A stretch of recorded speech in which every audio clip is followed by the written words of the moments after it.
When a white Rolls-Royce pulled into Caleb Mercer's grease-stained garage on a scorching Thursday afternoon, he assumed someone was lost. Rich people didn't come to his side of San Diego, not unless their GPS had a cruel sense of humor. But then he saw her, a 19-year-old girl locked inside metal braces, her face tight with the kind of pain that doesn't ask for help anymore because help stopped coming years ago. Her mother, a woman who wore wealth like armor, was desperate. And Caleb, a widowed mechanic with calloused hands and a promise buried deep in his heart, was about to risk everything to give a stranger back her life. If you're watching from anywhere in the world, hit that like button and drop a comment telling me what city you're tuning in from. I want to see how far this story travels. Now, let's begin. The sun beat down on the cracked asphalt of Mercer's Auto Repair like it had a personal vendetta against anything still standing in this forgotten corner of San Diego. Caleb Mercer stood in the open bay door, a blue shop rag in one hand and a wrench in the other, squinting at the heat waves rising off the parking lot. The neighborhood was quiet, the kind of quiet that comes when people are too busy surviving to make noise. He'd been working on Mrs. Chen's Civic since dawn, replacing a timing belt that should have been changed 2 years ago. She couldn't afford it then. She could barely afford it now. But Caleb had learned a long time ago that some bills you just didn't send. The garage itself was a monument to making do. Cracked concrete floors, fluorescent lights that flickered when they felt like it, walls covered in calendars from parts suppliers dating back to 2015. The waiting area consisted of 3 mismatched chairs, a coffee maker that only worked if you hit it just right, and a collection of outdated magazines his late wife had organized before she got sick. He kept meaning to throw them out. 5 years later, they were still there.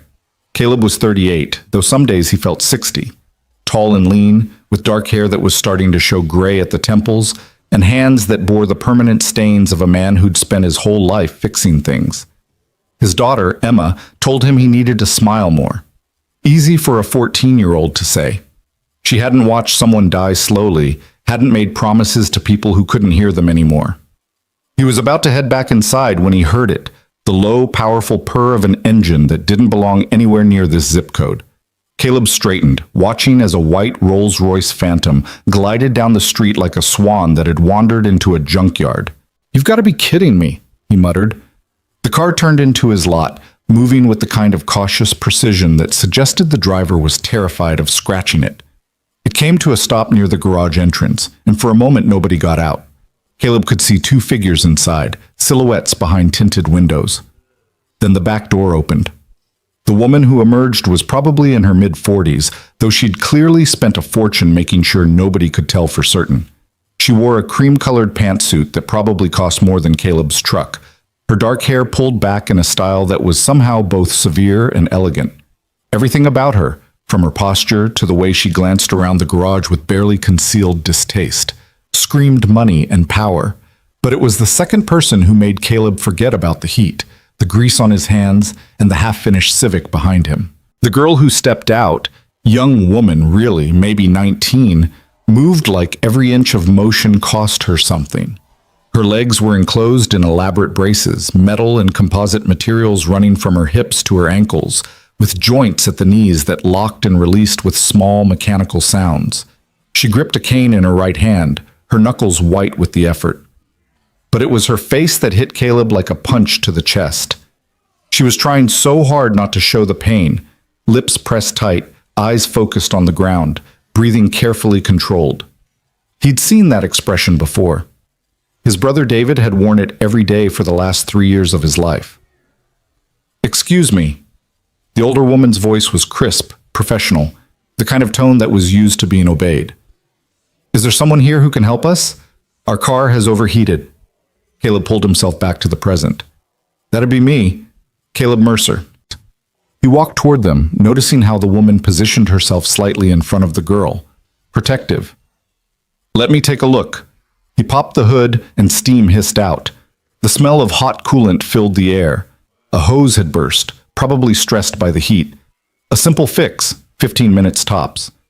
But Caleb found himself glancing past the engine at the girl, who had moved to lean against the side of the building, her face turned toward the shade. "Coolant hose," he said, straightening. "I can have it done in 20 minutes. You're welcome to wait inside where there's AC." He gestured toward the small office that doubled as a waiting room. Thank you. The woman's tone suggested she was used to people thanking her, not the other way around. I'm Renee Vale. This is my daughter Harper. The names meant nothing to Caleb, though the way Renee said them suggested they should. He nodded at Harper, who managed a small, exhausted smile. Nice to meet you both. Let me get you settled inside, then I'll handle the car. The waiting room was nothing like what they were used to. Caleb could tell that immediately. Renee's eyes swept over the worn chairs, the ancient magazines, the water cooler in the corner with visible mineral deposits. But she didn't complain. She simply helped Harper to the most stable-looking chair, moving with the practiced efficiency of someone who'd done this 1,000 times. Harper lowered herself into the seat with agonizing slowness, every muscle in her body tense. When she finally settled, she let out a breath that was almost a gasp. Can I get you some water? Caleb asked. Fair warning, the cooler's older than my daughter, but the water's cold. Please, Harper said softly. Her voice was hoarse, like she didn't use it much. Caleb filled 2 paper cups and handed them over. Renee accepted hers with a nod. Harper took hers with both hands, and he noticed the slight tremor in her fingers. I'll be right outside if you need anything, he said, then headed back to the Rolls-Royce. He worked quickly, his hands moving through the familiar motions of loosening clamps, removing the burst hose, fitting the replacement. But his mind was elsewhere. The girl? Harper. Couldn't have been more than 19, 20 at most. And those braces weren't temporary. This was her life. Had been for a while based on the way she moved. Caleb knew more about mobility devices than most mechanics had any right to.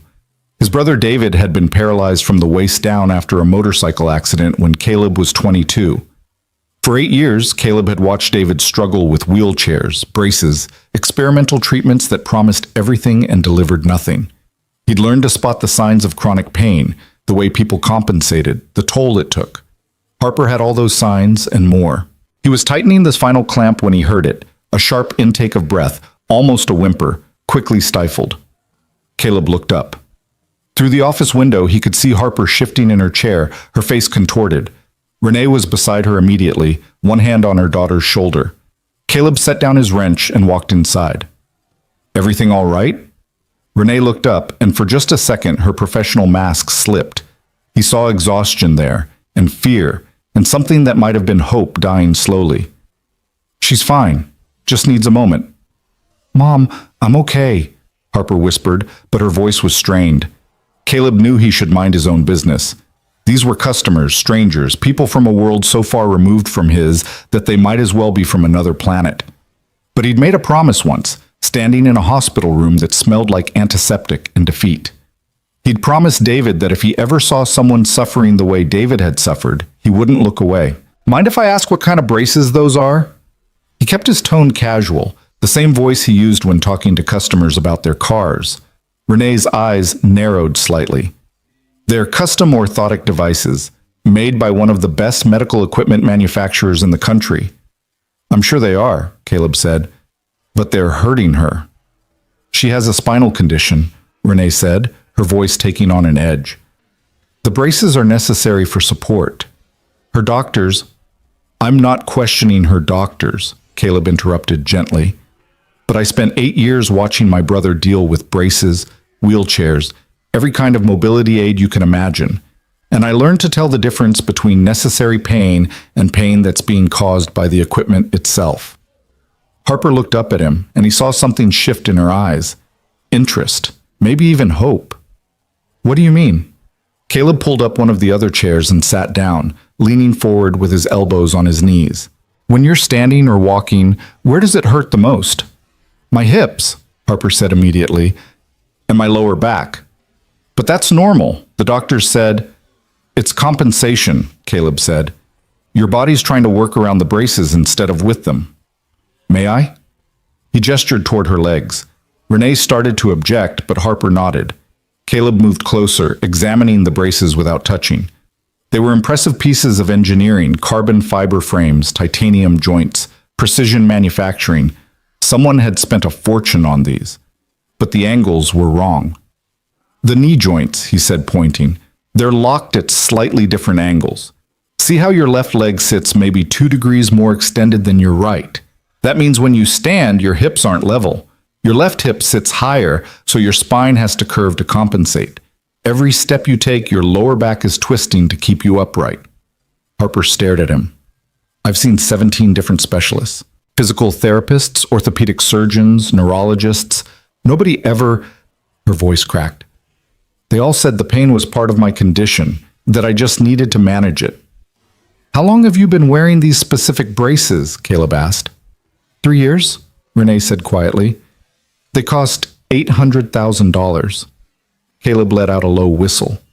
Well, that's unfortunate because they're wrong. The problem isn't your condition, it's that these are fighting your body instead of supporting it. Renee stood up abruptly. Mr. Mercer, I appreciate your concern, but my daughter has received care from some of the most renowned physicians in the world, people with decades of experience and multiple degrees, and I'm a mechanic with dirty hands and a high school diploma, Caleb said, standing to meet her eyes. I get it, but credentials don't mean much if the fundamentals are wrong. And the fundamental problem here is balance. Everything in motion, whether it's a car or a human body, needs to be balanced around its center of gravity. These braces are forcing Harper's center of gravity to shift with every step. That's why she's in pain. This is absurd, Renee said, but there was less conviction in her voice now. Let him look, Mom. Harper's voice was quiet but firm. Please, what's the worst that could happen? I'm already in pain every single day. At least he's offering an explanation that makes sense. Renee closed her eyes for a long moment. When she opened them, Caleb saw something he hadn't expected. Desperation. This woman, who probably commanded boardrooms and made million-dollar decisions before breakfast, was desperate. You have no credentials, she said slowly. No medical license, no engineering degree.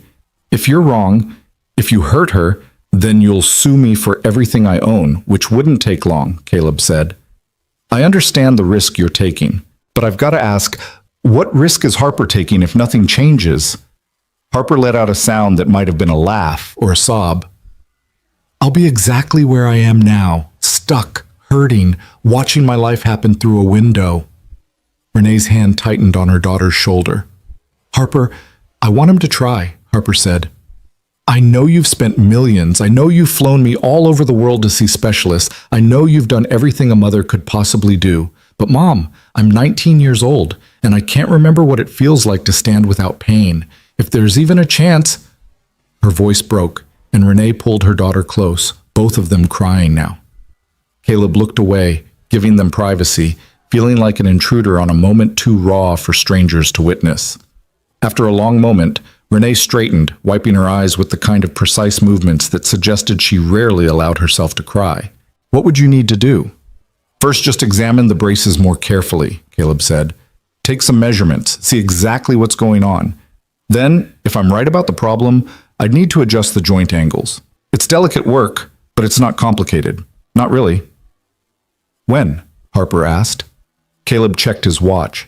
It was 2 in the afternoon. Emma wouldn't be home from school until 4. Now works if you've got time. Your car will be ready in 10 minutes anyway.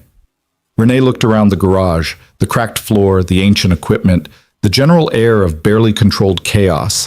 This wasn't a state-of-the-art facility. This wasn't even a particularly clean facility. But her daughter was looking at Caleb Mercer like he'd just offered her the sun and the moon. All right, Renee said, but I want to be clear. If at any point I think you're causing harm, we stop immediately. Absolutely, Caleb agreed. I wouldn't have it any other way. He finished the car repair while Renee made phone calls, canceling appointments, rescheduling meetings, using the kind of clipped, efficient language that suggested she was used to her schedule bending to her will rather than the other way around. Harper sat quietly, watching Caleb work with an intensity that made him self-conscious. You can ask, he said finally, closing the hood of the Rolls-Royce. Whatever you're wondering. Your brother, Harper said softly. You said you took care of him for 8 years. What happened? Caleb was quiet for a moment, wiping his hands on his rag even though they were already clean. Pneumonia.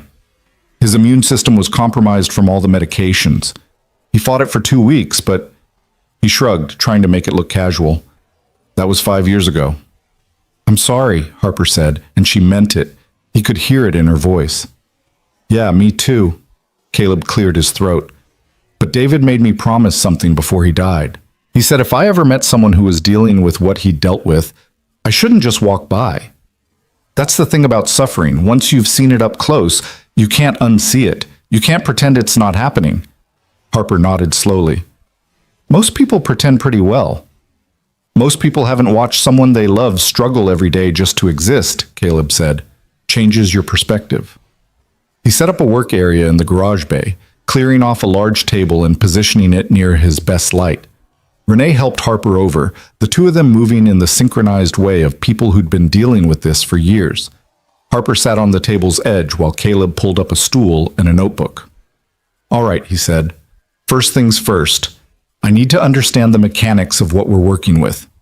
Talk me through what happened. How did you end up in braces? Harper took a breath, and he could see her mentally stepping back through years of painful memories. I was 8. We were at the beach, just Mom and me this rare day where she wasn't working.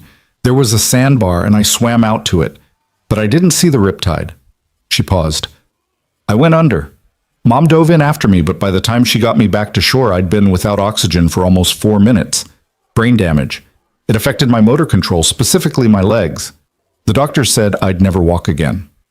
But you did, Caleb said, looking at the braces. With help.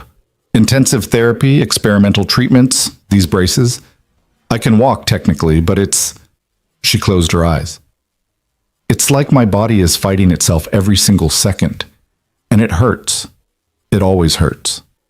Caleb made notes, sketching rough diagrams of the brace structure. The pain, is it constant or does it spike during certain movements? Both, Harper said. There's baseline pain, like a 4 out of 10. But when I walk, it shoots up to 7 or 8. Standing still is actually worse sometimes because all the pressure is just sitting on my hips and spine. And the braces themselves. When you put them on in the morning, do they feel tight, loose? Where's the contact points? Harper pointed to various places on the braces. The hip joints, the knee supports, the ankle cuffs. Caleb examined each one, running his fingers along the edges, checking how they sat against her body. He could see pressure points, places where the metal and composite had rubbed against skin for so long that there were permanent marks. Renee watched him work with the intensity of a hawk, ready to swoop in at the first sign of trouble. But Caleb moved carefully, explaining everything he was doing, asking permission before each touch. After 45 minutes of examination and note-taking, he sat back. Okay, I think I've got it. And? Renee asked. The braces are engineered beautifully, Caleb said. Whoever designed them knew their materials, knew the mechanics of load distribution, but they built them for a theoretical patient, not for Harper specifically. Look here. He pointed to the hip joints. These are set at angles that would be perfect for someone with completely symmetrical muscle development and bone structure. But Harper's right side is stronger than her left because that's how she's compensated for years. The braces don't account for that. They're forcing both sides to move identically, which means her body has to fight the stronger side to accommodate the weaker one. So what would you do differently? Harper asked, leaning forward despite the pain it caused. Caleb flipped to a new page in his notebook and started sketching. I'd adjust the joint angles to account for your natural compensation patterns. Instead of fighting them, we'd work with them. I'd also redistribute the contact points. Right now, too much pressure is concentrated at your hips and lower spine. We could spread that load more evenly along your legs, and... He hesitated. What? Renee demanded. The weight. These braces are heavy because they're built to be strong. But strength isn't always what you need. Sometimes you need flexibility. I think we could rebuild them with lighter materials in certain places, keep the structural integrity where it matters, but reduce the overall load Harper's carrying by maybe 20%. Harper's eyes were bright with something Caleb recognized as dangerous. Hope. He'd seen it before, in David's eyes every time a new treatment was suggested. Hope was a knife that cut both ways. How long would it take, she asked, to make the adjustments? I'd need to take the braces apart, which means you'd need another way to get around. I have a wheelchair, Harper said quickly. In the car. I hate it, but I have it. Caleb nodded. Good. Then I'd say a week, maybe 2. I'd need to source some materials, do the mechanical work, test everything multiple times. We can pay you, Renee said. Whatever you need, I don't want your money, Caleb interrupted. Not yet. Not until we know if this actually works. If it does, you can pay me fair rate for the labor and materials. If it doesn't, he shrugged, then it's on me. Renee stared at him like he had just spoken a foreign language. I don't understand. Why would you do this? Caleb thought about David, about promises made in hospital rooms, and the weight of watching someone suffer when you couldn't help. He thought about his own daughter, Emma, and how he'd move mountains for her if she needed him to. Because I can, he said simply. And because Harper asked, that's enough. The silence that followed was broken by the sound of the office phone ringing. Caleb excused himself to answer it, Mrs. Chen asking about her Civic. He told her it'd be ready tomorrow, no charge for the extra work. When he came back, Harper and Renee were talking in low voices, their heads close together. They looked up as he approached.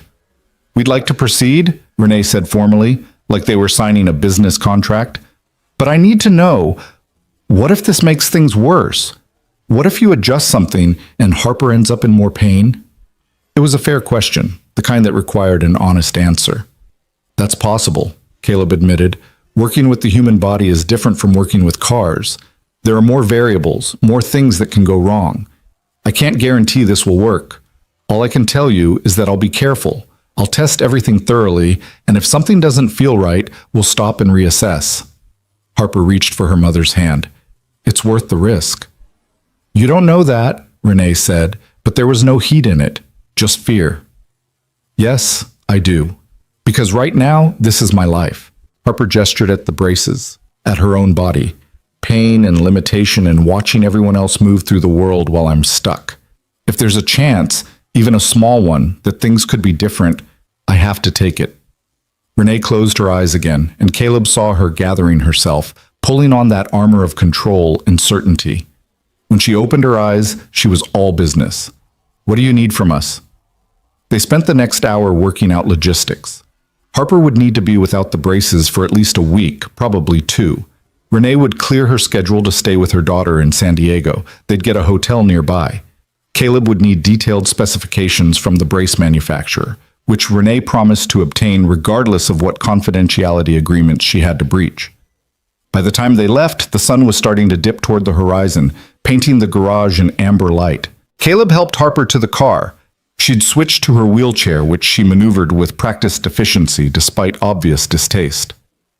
Thank you, she said, looking up at him from the chair, for seeing me, for believing you could help. Haven't helped yet, Caleb said. Let's see if I can actually pull this off before we start celebrating. You will, Harper said with absolute certainty. I don't know why, but I believe you will. After they drove away, Caleb stood in the empty garage, looking at the notes he'd taken, the sketches he'd made. What had he just gotten himself into? He was a mechanic, not a medical professional. If this went wrong, if he hurt that girl?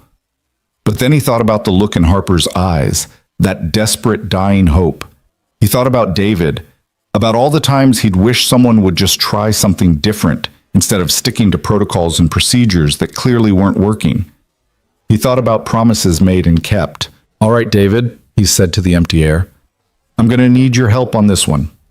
His phone buzzed. Emma, texting that she was home and starting homework. Caleb smiled, locked up the garage, and headed home. Tomorrow, he'd start figuring out how to keep the promise he'd just made.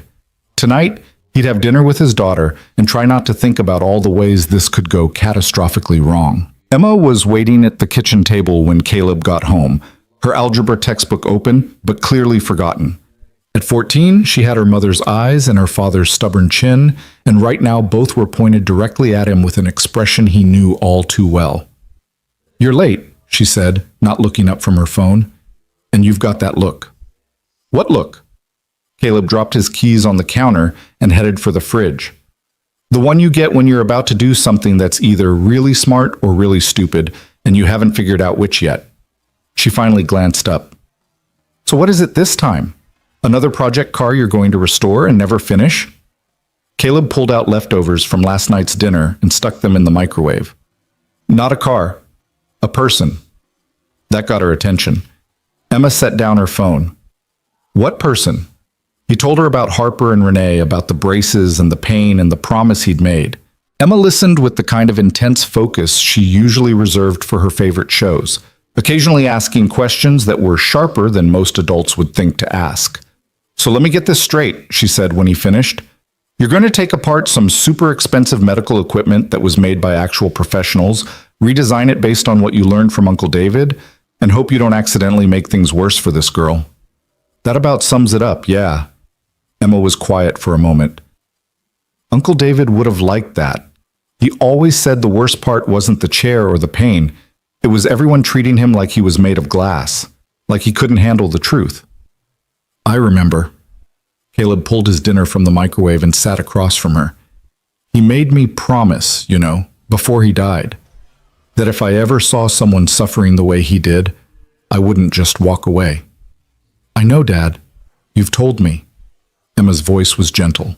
"But you also need to be realistic. What if you can't help her? What if you make things worse?" It was the same question Renee had asked, and Caleb still didn't have a better answer. "Then I'll have to live with that. But Em, you didn't see her face. She's 19 years old, and she looks like she's already given up on everything that matters. If there's even a chance I can change that, then you have to try," Emma finished. "I get it. Just be careful, okay? You've got a tendency to care too much about other people and not enough about yourself." Caleb smiled. "When did you get so wise?" "I've always been wise. You just don't listen." She stood up and kissed the top of his head. "I'm going to finish my homework. Try not to stay up all night researching biomechanics or whatever." But that's exactly what Caleb did. After Emma went to bed, he pulled out his laptop and dove into everything he could find about mobility braces, spinal injuries, compensation patterns, and gait mechanics.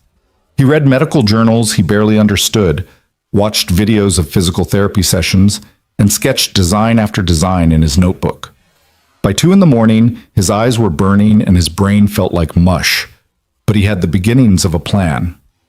The modifications he wanted to make weren't revolutionary. They were just logical applications of principles he already understood. Balance, distribution of force, working with the body's natural tendencies instead of against them. He finally fell asleep at his kitchen table, his head pillowed on his arms, dreaming of angles and joints, and a girl who'd forgotten what it felt like to move without pain. The next morning, Renee called at exactly 8 o'clock. Caleb was already at the garage, having woken at dawn with ideas he needed to work out on paper. "We're at the Bayfront Hotel," she said without preamble. "Room 412. When can you start?" "I need the manufacturer's specifications first," Caleb said. "And I want to take another look at the braces in better light, get some precise measurements. I'm having the specs sent to your email. They should arrive within the hour." There was a pause. "I may have threatened legal action to get them to cooperate." "I'm not going to ask." Caleb grabbed a notepad. "I can come by this afternoon, around 2? That work for you?" "We'll be here." The specifications arrived at 9:15, and Caleb spent the next 4 hours poring over them. The braces were even more sophisticated than he'd thought. Microprocessors in the joints that adjusted resistance based on movement patterns, sensors that tracked stress distribution, composite materials that were stronger than steel and lighter than aluminum. Someone had put serious engineering genius into these things. They just hadn't put in enough humanity. At 2 o'clock sharp, Caleb knocked on the door of room 412 at the Bayfront Hotel. Renee answered immediately, like she'd been waiting by the door. "Come in. Harper's resting, but she's awake." The hotel room was one of those suites that cost more per night than Caleb made in a week. Harper was on the couch by the window, her legs elevated on pillows, the wheelchair folded nearby. She looked tired, but she smiled when she saw him. "Hey," she said. "Ready to take me apart?" "Just the braces," Caleb said, setting down his tool bag. "You get to stay in one piece." He spent the next hour doing a detailed examination, measuring every joint angle, every contact point, every stress distribution pattern.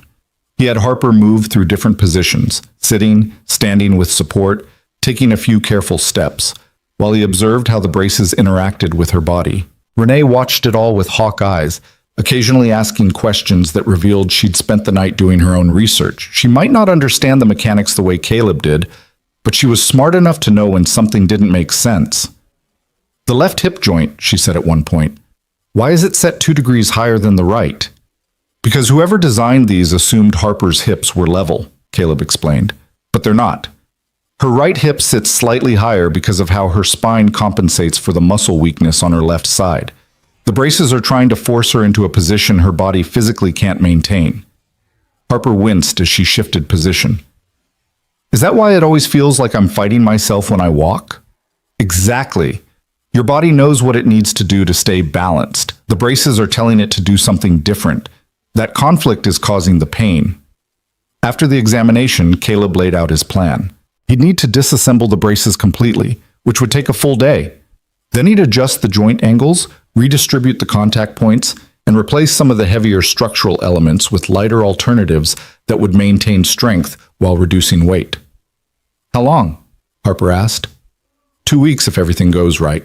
Maybe 3 if I run into problems. Caleb looked at Renee. And there will be problems. There always are when you're working with something this complex. What kind of problems?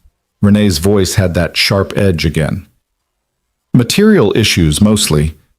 Some of what I want to do will require fabrication, custom parts that don't exist yet. I'll need to source materials, test them, make sure they can handle the stress loads, he paused. And there's always the chance I'll get everything put back together and realize I was wrong about the problem. Harper reached for her mother's hand. It's okay, Mom. I trust him. You trust too easily, Renee said, but there was no heat in it. She looked at Caleb. What do you need from us? Just patience. And Harper needs to be careful in the wheelchair. No risks, no pushing it. The last thing we need is an injury while we're doing this. They agreed that Caleb would take the braces with him that afternoon. Renee had already arranged for a car service to take Harper anywhere she needed to go, and the hotel was wheelchair accessible.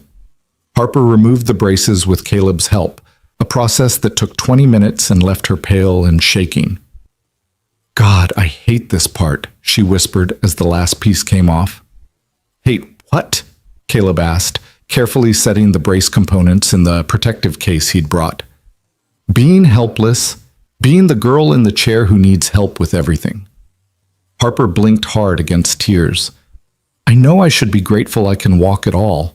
The doctor said I never would, but sometimes I just want to run, just once. I want to know what it feels like. Caleb looked at this girl who'd been dealt a terrible hand and had somehow not let it destroy her, and he felt the weight of what he'd promised settle even heavier on his shoulders. We'll get you there, he said. One way or another. The first 3 days were spent just understanding what he was working with. Caleb disassembled the braces piece by piece, documenting everything, taking measurements, testing the range of motion in each joint. He worked in the garage late into the night, after the regular customers had gone home, with only the fluorescent lights and the radio for company. Emma would stop by after school, doing her homework on the old couch in the office while her father worked. Sometimes she'd ask questions about what he was doing, and Caleb would explain the mechanics of it all, how force transferred through joints, how angles affected stability, how the human body was just another machine that needed proper maintenance. You talk about people like their cars, Emma observed one evening. Cars are simpler, Caleb said, examining a hip joint under his work light. But the principles are the same, as everything needs to be balanced. Everything needs to work together. And when something's wrong, you have to find the root cause, not just treat the symptoms. On the 4th day, Harper and Renee came to the garage. Harper maneuvered her wheelchair through the door with the kind of aggressive competence that suggested she was still angry about needing it. I wanted to see where the magic was happening, she said, looking around the space with genuine interest. Not much magic, Caleb said. Mostly just trial and error and a lot of swearing. He showed her the braces, now completely disassembled and laid out on his largest work table. Harper stared at all the pieces, the joints, the frames, the sensors, the composite panels, like she was seeing them for the first time. I've worn these for 3 years, she said quietly. I never really thought about how they worked. They were just part of me. That's the problem, Caleb said. They shouldn't feel like a part of you. They should feel like a tool you're using, something that makes your life easier, not harder. He walked her through his planned modifications, using the actual components to illustrate what he wanted to change. Renee asked sharp questions about structural integrity and safety margins. Harper just listened, her eyes tracking every movement, every explanation. Can I try something? She asked suddenly. Depends what it is, Caleb said. Harper wheeled over to the table and picked up one of the knee joints, turning it over in her hands. When I walk, this is the part that locks up sometimes. It's supposed to release smoothly, but it catches. Why? Caleb took the joint from her and examined it. See this sensor here? It's measuring the angle of flexion and telling the microprocessor when to release the lock. But the threshold is set too high. Your natural walking gait doesn't quite reach that angle, so the joint thinks you're not ready to advance to the next step. So it's waiting for me to do something I physically can't do. Exactly. Harper laughed, but it wasn't a happy sound. Story of my life. Everyone waiting for me to do things I can't do, then wondering why I'm not trying hard enough. Renee's hand tightened on her daughter's shoulder. Caleb saw years of frustration and grief in that simple gesture. Well, we're going to change the thresholds, he said. Make the joints respond to what you can actually do, not what some algorithm thinks you should do. They stayed for another hour, Harper asking questions and Caleb answering them with the kind of detailed honesty he'd have used with any colleague. He showed her the new materials he was planning to use: lighter composite panels, redesigned contact points with better padding, adjusted joints that would move in harmony with her body instead of against it. When they finally left, Emma emerged from the office where she'd been pretending to do homework. She's nice, Emma said. Scary smart, too. Did you hear some of those questions? She's been living with this for 11 years, Caleb said. Of course she's smart about it. You learn everything you can about the thing that's ruining your life. Is that what Uncle David did? Caleb nodded. He knew more about spinal injuries and mobility equipment than most of his doctors. Not because he wanted to, because he had to. When something controls your entire existence, you either learn everything about it or you go crazy. Emma was quiet for a moment. Do you think you can really help her? I don't know, Caleb admitted, but I'm going to try like hell. The first prototype was finished on day 7. Caleb had worked 16 hours straight to get it done, fueled by coffee and stubbornness and the memory of promises made. He called Harper at 8 in the morning, knowing it was too early, but unable to wait. I've got something, he said when she answered. It's not perfect, but I want you to try it. They came within the hour. Harper transferred from her wheelchair to Caleb's work chair, a tall stool with back support, while he carefully fitted the modified braces onto her legs. He'd lightened them by 18%, redistributed the contact points to spread pressure more evenly, and adjusted every joint angle to work with her natural compensation patterns instead of against them. How does it feel? He asked, securing the last strap. Different, Harper said. She shifted her weight, testing. Lighter. The pressure on my hips is less? That's the idea. Think you can stand? With Caleb on one side and Renee on the other, Harper eased off the stool and onto her feet. For a moment, she just stood there, breathing carefully. Well? Renee asked, her voice tight with controlled anxiety. It's better, Harper said slowly. The hip pain is definitely less, but she took a careful step, and Caleb saw her face change. Oh. What's wrong? Renee was already reaching for her. Nothing's wrong. It's just... Harper took another step, then another. The left knee. It's catching worse than before. Caleb swore under his breath. He'd adjusted the angle, but he'd overcorrected. The joint was now releasing too early, causing Harper's left leg to buckle slightly with each step. Okay, let's get you sitting, he said, guiding her back to the stool. I see what happened. I can fix it. How long? Harper asked, and he could hear the disappointment she was trying to hide. 2 days? Maybe 3?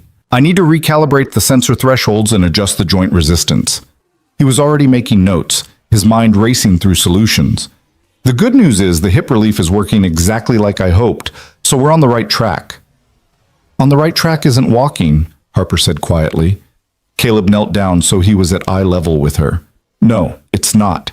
And I'm sorry. This is the part I warned you about, the problems, the setbacks, the trial and error. But we learned something important today. We know the hip modifications work. We just need to fine-tune the knees. Harper nodded, but he could see her pulling back, protecting herself from hope. He recognized that defense mechanism. David had used it constantly toward the end, when every new treatment had failed and the next one was just another way to be disappointed. After they left, Caleb went back to work with renewed intensity. The knee joint issue was mechanical. He'd made the spring resistance too light, causing the lock to release before Harper's leg was ready to support her weight.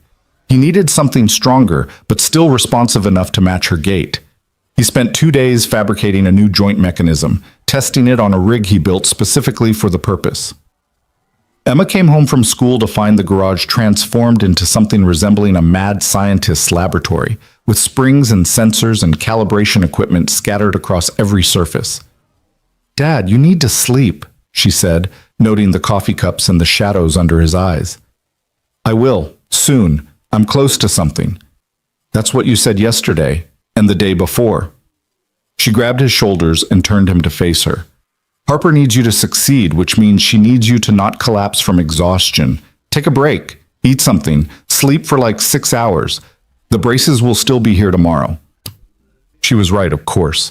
Caleb forced himself to stop at midnight, went home, and slept for 5 hours before his brain woke him up with a new idea about sensor calibration. The second prototype was ready on day 10.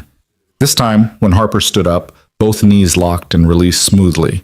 She took 1 step, then 2, then 5. The concentration on her face was absolute. "How's the pain?" Caleb asked. "It's there," Harper said, still walking. "But it's different, less sharp, more like pressure. Is that normal?" "Depends. Rate it for me, 1 to 10. Maybe a 5 compared to the usual 7 or 8. She stopped, breathing hard. "But I'm tired, like really tired. My legs feel like rubber." Caleb helped her sit. "That's because you're using different muscle groups. The braces are making your body work differently, so muscles that weren't being stressed before are suddenly getting a workout." "Is that good or bad?" Renee asked. "Good, mostly. It means Harper's body is adapting to the new support structure, but it also means we need to build up her strength gradually. Can't just jump into using these all day." Over the next few days, Harper came to the garage for short sessions. 20 minutes at first, then 30, then 45. Each time, Caleb made small adjustments based on her feedback. A slightly different angle here, a softer contact point there, a recalibrated sensor threshold. And each time, Harper walked a little longer, stood a little straighter, complained about the pain a little less. But there were setbacks. On day 13, one of the ankle joints cracked under stress, and Caleb had to completely rebuild it with stronger materials. On day 15, Harper developed a pressure sore on her right hip from a contact point that was positioned 2 millimeters too far forward. Each problem sent Caleb back to the drawing board, testing and adjusting and testing again. Emma watched her father work with a mixture of pride and concern. "You're going to fix this," she told him one night. "I know you are." "How do you know?" Caleb asked, not looking up from the joint he was recalibrating. "Because you promised, and you don't break promises. Not to Uncle David and not to Harper." On day 16, everything came together. The modifications were complete, the calibrations were perfect, and when Harper stood up, she didn't wince. She took 1 step, then another, then started walking around the garage with increasing confidence. "How do you feel?" Caleb asked, watching her carefully for signs of pain or instability. "Good," Harper said, and then she stopped, her eyes widening. "Actually good. Not just better than before, but actually genuinely good. My hips don't hurt, my back doesn't hurt. I'm tired, but I'm not in pain." She looked at her mother, who had both hands pressed to her mouth, tears streaming down her face. "Mom, I'm not in pain," Harper whispered. Renee pulled her daughter into a fierce hug, and they both cried while Caleb politely turned away, pretending to check his notes. These moments weren't for him. He was just the mechanic who'd turned some wrenches and adjusted some angles. But when Harper pulled away from her mother and hugged him too, he let himself feel it, the weight of a promise kept, the relief of success against odds, the simple human satisfaction of fixing something that was broken. "Thank you," Harper whispered against his shoulder. "Thank you, thank you, thank you." "You're welcome," Caleb said, his voice rough. "But we're not done yet. This is just the beginning." Because what came next wasn't celebration. It was proof. Harper could walk around the garage without pain, but the garage was controlled territory. Flat floors, no obstacles, Caleb standing by ready to catch her if something went wrong. The real world was different. The real world had curbs and stairs and uneven pavement, and people who didn't slow down or make room. "I want to try outside," Harper said the next morning, arriving at the garage with a determination Caleb hadn't seen before. Actual sidewalks, actual streets. Renee looked less certain. "Maybe we should wait. Make sure everything's stable first." "It's been stable for 3 days, Mom. I've walked around this garage probably 100 times. I need to know if this works in real life or if it only works here." Harper's jaw was set in a way that reminded Caleb of his own daughter when Emma had made up her mind about something. "She's right," Caleb said. "We need to test this in real conditions. But we start small, just around the block. I'll walk with her, and you can follow in the car in case we need a quick exit." They set out 20 minutes later, Harper moving slowly but steadily down the cracked sidewalk outside Mercer's Auto Repair. Caleb stayed close, but not too close, giving her space to find her own rhythm. Renee drove behind them at walking pace, hazard lights on, looking like she was escorting a presidential motorcade. The first obstacle was a section of sidewalk that had buckled from tree roots, creating an uneven surface that tilted at awkward angles. Harper approached it carefully, testing each step. "The left knee is compensating differently," she said, not stopping. "I can feel it adjusting to the slope." "Is it painful?" "No, just different, like my leg is actually working with me instead of against me." They made it around the block, 4 streets, maybe half a mile total, and Harper was exhausted but smiling. Not the polite smile she'd worn in the beginning, but something real and bright and full of wonder. "I did it," she said, half laughing, half crying. "I walked around the block without wanting to die." "You did more than that," Caleb said. "You adapted. Your body figured out how to work with the braces on uneven terrain. That's huge." Over the next week, they increased the difficulty. Longer walks, steeper inclines, a shopping mall with tile floors and crowds of people. Each expedition revealed small issues that Caleb would adjust back at the garage. A sensor that was too sensitive to sudden movements, a contact point that rubbed during extended walking, a joint that needed different resistance for uphill versus downhill. But the pain never came back, not the sharp, constant agony that Harper had lived with for 3 years. She got tired, her muscles got sore from the unaccustomed exercise, but it was the normal exhaustion of physical activity, not the grinding torment of a body fighting itself. Emma started joining them on the walks, chatting with Harper about school and music and the particular frustrations of being a teenage girl. Caleb would walk slightly ahead, giving them privacy, but he'd catch fragments of conversation that made him smile. "So, your dad just decided to help you?" Emma was asking. "Just like that?" "Just like that," Harper said. "I think I reminded him of your uncle." "You did. He gets this look sometimes when he talks about Uncle David, like he's still trying to save him." Emma was quiet for a moment. "But you're not Uncle David. You're getting better. Thanks to your dad." "Thanks to both of you," Emma corrected. "He couldn't have done this if you weren't willing to trust him. That takes guts." On the 15th day after the modifications were complete, Harper walked into the garage without her cane. She'd been using it less and less, but this was the first time she'd arrived without it at all. "Look at you," Caleb said, grinning, "getting cocky." "Getting confident," Harper corrected. "There's a difference." She demonstrated by walking the length of the garage and back, her gait smooth and balanced. "I want to try something." "What kind of something?" Harper took a breath. "I want to try running." The silence that followed was heavy. Renee, who'd been checking her phone, looked up sharply. "Absolutely not." "Mom," "Harper, you haven't run since you were 8 years old. You don't know if your body can handle it, if the braces can handle it, which is exactly why I want to try it here, with Caleb supervising, instead of by myself where something could actually go wrong." Harper's voice was steady, reasonable. "I've been walking for 2 weeks without pain. My muscles are getting stronger. The braces are stable. I want to know what I'm capable of." Caleb understood the impulse. After years of limitation, the possibility of freedom was intoxicating, but he also understood the risk. Running put exponentially more stress on joints and supports than walking. If something failed at speed, Harper could be seriously hurt. "Let's compromise," he said. "Not running, not yet. But we could try jogging, very light, very slow, just to see how the braces respond to increased impact." Renee looked like she wanted to argue, but Harper was already nodding. "Okay, yes, let's try that." They cleared a path through the garage, moving equipment and cars to create a straight runway about 30 yards long. Caleb set up a camera to record the test. If something went wrong, he wanted footage to analyze. Then he walked Harper through a series of stretches, warming up muscles that hadn't been asked to run in over a decade. "Start slow," he instructed. "Not even a jog yet, just a fast walk. I want to see how the braces handle the increased pace before we add impact." Harper started walking, then gradually increased her speed. The braces moved smoothly, joints adjusting to the faster rhythm. Her breathing got heavier, but her form stayed stable. "How does it feel?" Caleb called.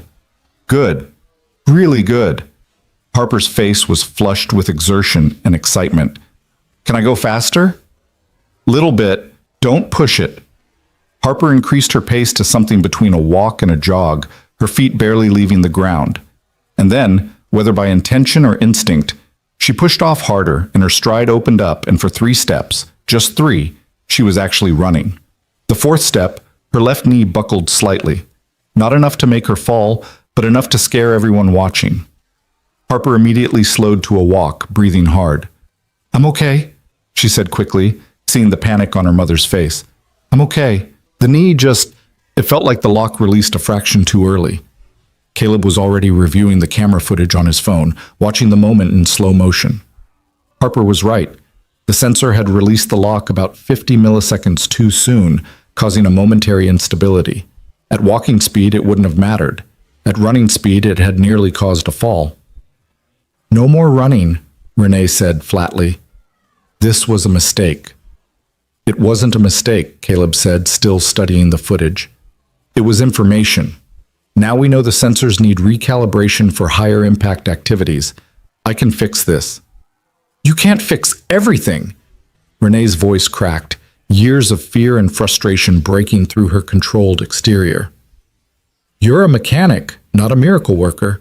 My daughter could have been seriously hurt just now." "But she wasn't," Harper said quietly. "And now we know what needs to be adjusted." "Isn't that how this works? Test, learn, improve?" "That's how it works when you're building a car," Renee shot back. "Not when you're experimenting on my daughter's body." The words hung in the air like smoke. Caleb felt them land, felt the accusation behind them. She wasn't wrong. He was experimenting, using trial and error on a human being who trusted him. The fact that it had worked so far didn't mean it would keep working. The fact that Harper wasn't in pain anymore didn't mean she was safe. "Maybe we should stop here," he said quietly. "The braces work for walking. That's more than you had 2 weeks ago. Pushing for more. Pushing for running. Maybe that's too much risk for too little gain." Harper's head snapped up. "No, don't you dare give up on me now." "I'm not giving up. I'm being realistic about..." "Realistic?" Harper's voice rose, anger replacing the usual careful control.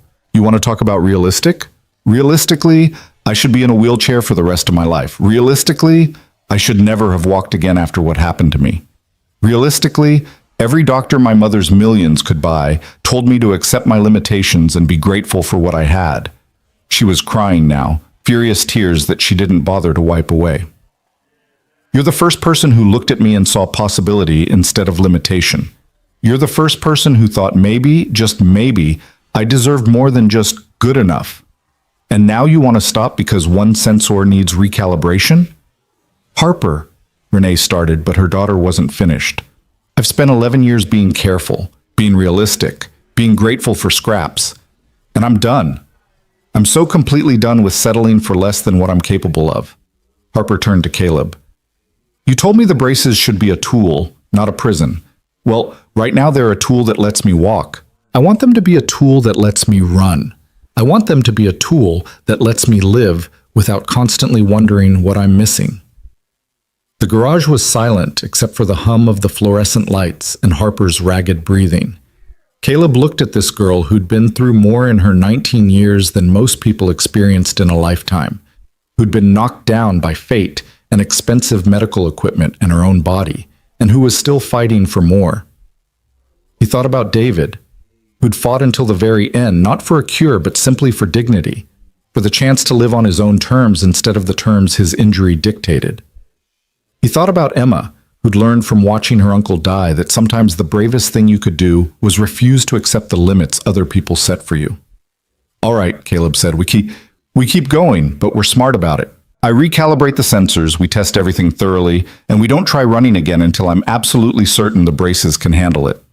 Harper nodded, wiping her eyes. Thank you. Renee looked like she wanted to argue, but she just closed her eyes and took a long breath. I can't lose you, she said finally. You're all I have. If something happens because we push too hard, nothing's going to happen, Mom. Caleb won't let it. Harper's certainty was absolute, the kind of faith that was both humbling and terrifying. The sensor recalibration took 3 days. Caleb didn't just adjust the existing thresholds. He completely rewrote the response protocols, creating different modes for different activities. Walking mode, where the sensors prioritize smooth transitions and energy efficiency. Athletic mode, where they prioritize stability and impact absorption. Emergency mode, where they locked immediately if they detected a fall pattern. He tested each mode exhaustively on his rig, running thousands of simulated cycles, stress testing the joints under conditions that mimicked running, jumping, even falling. Emma would come home from school to find the garage filled with the rhythmic clicking of joints, engaging and releasing, her father hunched over his laptop, adjusting code and watching data streams. You know you're kind of obsessed, right? She said one evening. I prefer dedicated, Caleb replied, not looking away from his screen. Dad, when was the last time you ate something that wasn't delivered in a cardboard box? He had to think about it. Tuesday? It's Friday. Come on, I'm making actual food. Emma physically pulled him away from his workstation. Harper needs you functional, not collapsed from malnutrition. Over dinner, pasta that Emma had learned to make from YouTube videos, she asked the question Caleb had been avoiding. What happens after this? After Harper can run? What do you mean? I mean, you've basically invented a better mobility brace. What happens when other people find out? When other families like Harper's want your help? Caleb hadn't thought that far ahead. He'd been so focused on keeping his promise, on helping one person, that he hadn't considered the implications. I don't know. I'm not set up for that. I'm a mechanic, not a medical device manufacturer. Maybe you should be both, Emma said. Uncle David would have loved something like what you made for Harper. How many other people are out there right now dealing with the same pain, the same limitations, because nobody's thought to question whether their equipment is actually helping them? It was a good question, a dangerous question, because once Caleb started thinking about it, he couldn't stop. On day 18, Harper came back to try the recalibrated braces. Caleb had her walk first, testing the normal mode, then gradually transitioned to the athletic setting. The difference was subtle but significant. The joints responded faster, locked more firmly, provided better stability during the impact phase of each step. How does it feel? Caleb asked. Powerful, Harper said, a slow smile spreading across her face. Like the braces are actually supporting me instead of just tolerating me. They spent an hour having her walk at various speeds, testing the transitions between modes, making sure everything felt natural. Then, when Caleb was satisfied, he set up the runway again. Same as before, he instructed. Start slow, work up gradually. But this time, if you feel anything wrong, any instability, any pain, anything, you stop immediately. Promise me. I promise.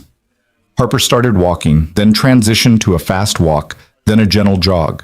The braces moved perfectly, absorbing impact, maintaining stability. Her breathing was controlled, her form steady. And then she pushed off harder, and she was running, really running, her feet pounding against the concrete floor of the garage. 10 yards, 20, 30. She reached the end of the runway, turned, and ran back. When she finally stopped, her face was radiant with joy and tears and disbelief. I did it, she gasped. I ran. I actually ran. Renee was crying openly now, all her careful control abandoned. She pulled Harper into a hug, both of them laughing and sobbing. Caleb stood back, checking the camera footage one more time to make sure the braces had performed correctly, that there were no warning signs he'd missed. Everything looked good. Better than good. Perfect. Emma, who'd come to watch, sidled up next to him. "You did it, Dad." "We'll see. This was just one test. We need to make sure it's repeatable, that the braces hold up over time." "Dad, you did it. Let yourself feel good about it for like 5 seconds." So Caleb did. He watched Harper and Renee celebrate, watched this girl who'd been told she'd never walk again now jumping up and down with excitement, and he let himself feel the satisfaction of a job well done. But that satisfaction lasted exactly 2 days. The letter arrived at the garage on a Tuesday morning, delivered by courier. Heavy paper, expensive letterhead, the kind of official document that always meant trouble. Caleb opened it, standing in the parking lot, squinting against the morning sun. It was from Brandt Medical Technologies, the company that had manufactured Harper's original braces. They were aware that he had modified their proprietary medical device without authorization. They were aware that he had no medical credentials or engineering certifications. They were aware that he was operating outside the bounds of FDA regulations regarding medical device modification. They wanted him to cease all activities related to the braces immediately. They wanted the modified devices returned to them for inspection. And they were considering legal action for intellectual property theft, unauthorized medical practice, and reckless endangerment. Caleb read the letter 3 times, his stomach sinking further with each pass. He'd been so focused on helping Harper that he hadn't thought about the legal implications. He'd modified a medical device worth hundreds of thousands of dollars. He'd effectively practiced medicine without a license, and now a major corporation with unlimited legal resources wanted to shut him down. He called Renee. She answered on the first ring. "We got one too," she said before he could speak. "They're threatening to sue me for allowing unauthorized modification of medical equipment. They're threatening to report Harper's case to the medical board as an example of what happens when people circumvent proper channels." "I'm sorry," Caleb said. "I should have thought about this. Should have known there would be consequences." "Don't apologize. You gave my daughter her life back. I'll deal with Brandt Medical." Her voice took on that steel edge Caleb had heard the first day they met. "They're not going to intimidate us into silence." But it wasn't just Brandt Medical. Over the next week, Caleb received letters from medical societies, disability advocacy groups, even the state medical board. Some were concerned about patient safety. Some were worried about precedent. Some were just angry that an outsider had succeeded where certified professionals had failed. The pressure was intense and constant. Caleb's phone rang at all hours. Reporters wanting interviews, lawyers offering representation, disability rights activists who thought he was either a hero or a menace depending on their perspective. He stopped answering calls from numbers he didn't recognize. Emma watched her father stress himself into exhaustion and finally put her foot down. "You need to talk to someone. Someone who knows about this stuff." "Like who? A lawyer?" "Like Harper. She's the one who's actually affected by all this. What does she want to do?" Caleb realized he'd been so busy defending himself that he hadn't asked the one person whose opinion actually mattered. He called Harper that evening. "I was wondering when you'd reach out," she said. "Mom told me about the letters, about Brandt trying to shut you down." "I'm sorry. This is my fault. I should have been more careful, should have gone through proper channels." "Caleb, stop. There are no proper channels for what you did. That's the whole problem." Harper's voice was firm. "The system is designed to protect companies like Brandt, not patients like me. They spent 3 years selling me braces that caused me pain, and nobody questioned it because they had the right certifications and the right credentials. You fixed me in 3 weeks because you actually listened. That doesn't change the fact that I broke rules, important rules probably."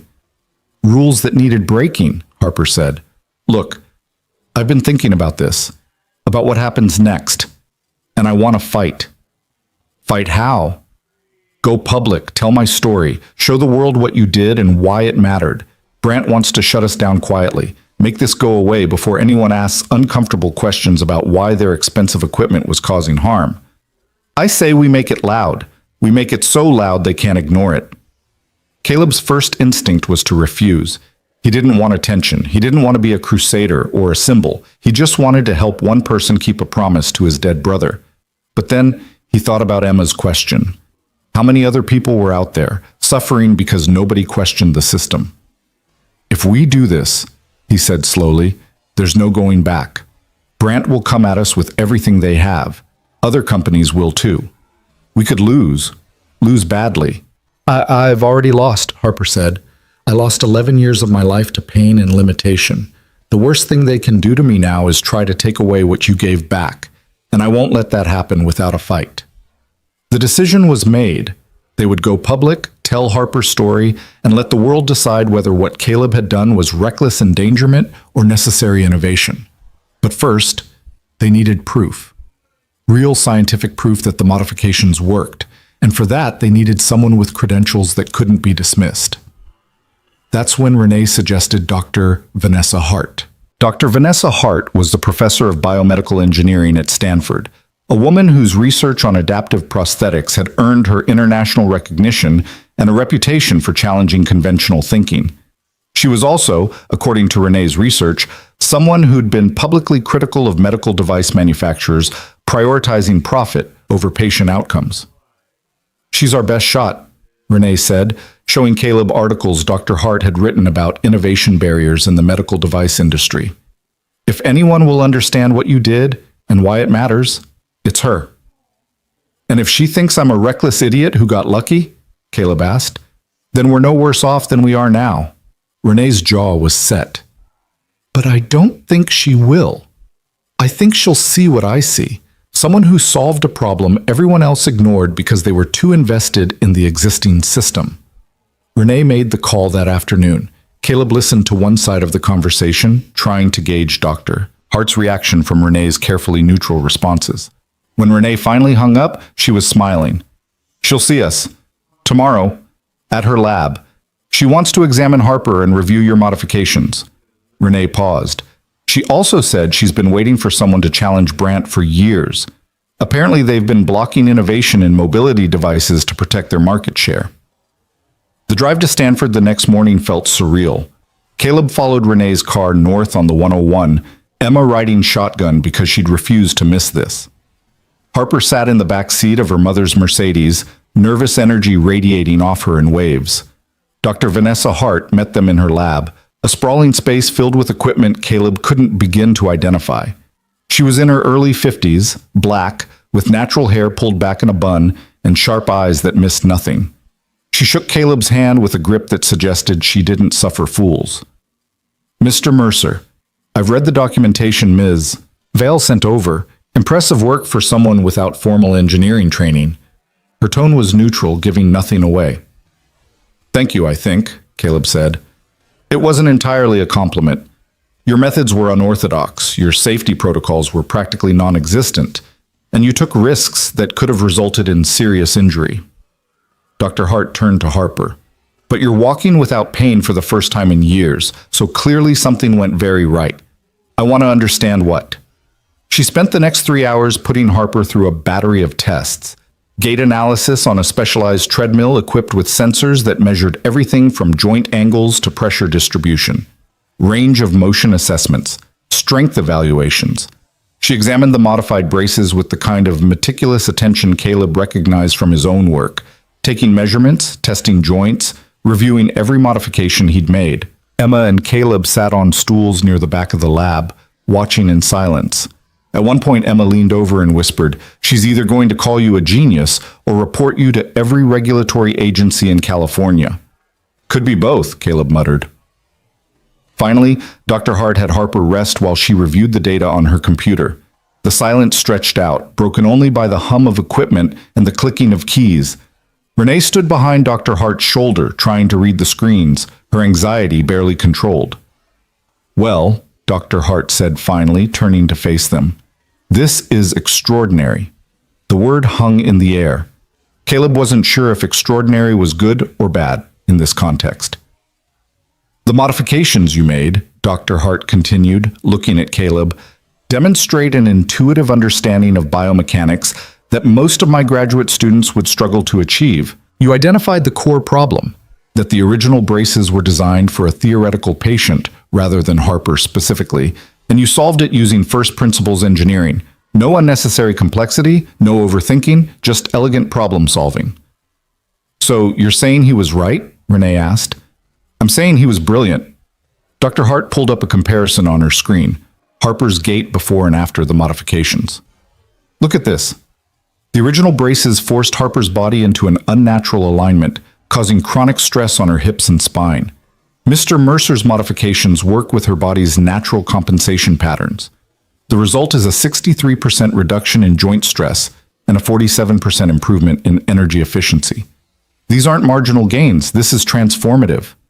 Harper's hand found her mother's. Both women were crying again, but this time it was relief rather than fear. But, Doctor, Hart added, and Caleb's heart sank at that word. From a regulatory standpoint, what you did was completely illegal. You modified a Class II medical device without authorization. You practiced medicine without a license. You conducted human trials without oversight or approval. Any one of those violations could result in serious legal consequences. I know, Caleb said quietly. I knew it was risky, but Harper was in pain and I thought I could help. And you did help. That's the problem Brant Medical is facing right now. They can't argue that your modifications were harmful because Harper is demonstrably better. So instead they're arguing that you broke rules, which you did, and that breaking rules is dangerous, which it can be. Dr. Hart stood up, pacing. The medical device industry has legitimate reasons for regulation. We don't want random people making modifications to equipment that keeps people alive. But the system has become so rigid that it stifles innovation and protects corporate interests over patient welfare. So what do we do? Emma asked. She'd been quiet until now, but her voice was steady. Just let them shut my dad down? Let them take away Harper's braces and put her back in the ones that hurt her? Dr. Hart smiled, and it wasn't a friendly expression, it was the smile of someone about to pick a fight. We don't let them do anything. We go on the offensive. We document everything, publish the results, and force a conversation about patient-centered innovation versus corporate-controlled healthcare. You'd be willing to help us? Renee asked carefully. Publicly? Even knowing it could damage your reputation? Ms. Vale, I've spent 20 years researching how to make better mobility devices. I've published dozens of papers. I've trained hundreds of students. And in all that time, I've watched companies like Brant block innovations that could help people because those innovations threatened their profit margins. Dr. Hart's voice was hard now. Your mechanic solved in 3 weeks what the medical establishment has been failing to solve for decades. If I don't stand up for that, what's the point of any of my work? The plan came together over the next few hours. Dr. Hart would conduct a full analysis of Harper's case, documenting the problems with the original braces and the improvements from Caleb's modifications. She'd present the findings in a paper submitted to a major medical journal, with Harper and Caleb listed as co-authors, and she'd testify on their behalf if Brant Medical followed through on their legal threats. It won't be easy, Dr. Hart warned. Brant has lawyers, money, and influence. They'll attack your credentials, question your motives, try to paint you as a dangerous amateur playing with people's lives. Let them try, Harper said. Her voice was quiet but absolutely certain. I'll tell anyone who'll listen what those braces did to me and what Caleb's modifications gave me back. They left Stanford as the sun was setting, the bay stretching out golden and endless to their left. Emma fell asleep in the passenger seat, exhausted from the emotional intensity of the day. Caleb drove in silence, processing everything that had happened. His phone buzzed with a text from Renee.